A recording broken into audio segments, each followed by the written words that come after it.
e acaba hotel a começar a cancelação, 80% de hotel e acaba a registrar cancelação, vuelo não está vindo para for de merca, na merca, na New York, que é nosso estado principal, mais importante, que a maioria de viajeros está bem Aruba, não a declarar um state of emergency, para o que trata de cruzeiro, o governo americano a saca travel warning para nenhum americano subir cruzeiro, que me acaba por antecipar a envergadura de crise que considera e porta para país Aruba, sai a apelação a vai no parlamento para nos tur dona e cooperação necessária no governo para nos ter espaço financeiro para nos atender que crise aqui. O Aruba a passado de crise no passado, nós a enfrentar crises de 9/11, nós a enfrentar Natalie Holloway,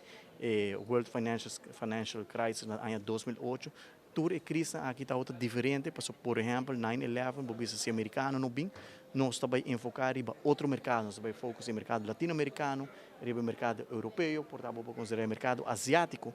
pero a crise de coronavírus tem todo sentido diferente, porque simplesmente o viajero não está viaja mais. Dor de pânico, sensacionalismo, infodemic, medo que está guardado em cá, do mundo agora aqui, o viajero diz que me subir avião, por exemplo, o americano da na América me segurar,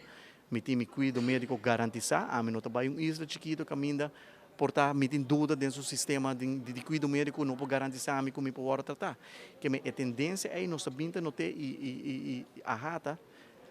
terecht me também está preocupar com a situação sobre nós está depender completamente fora do turismo, nós temos mais de 10.000 câmaras de hotel,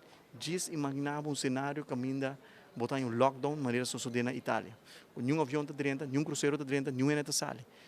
O cenário que nós temos que ter conta com ela passa na Itália e na América, maneira que a situação também está serviçada com a América também vira. É de dois Itália, nós espera que isso não lote caso, porque isso aí passa, o presidente Trump decidir que não está lockdown América também, agora praticamente a economia agora paralisar por completo, que nós está compartilhando a preocupação com a rata, nós está trazendo roupa de cerca com não, para juntos nós pensar em plano de contingência, para no momento aqui. Nós está de uma crise e depois de crise também é recovery period, então o recovery period é roupa importante, quando nós também recover de crises que nós está passando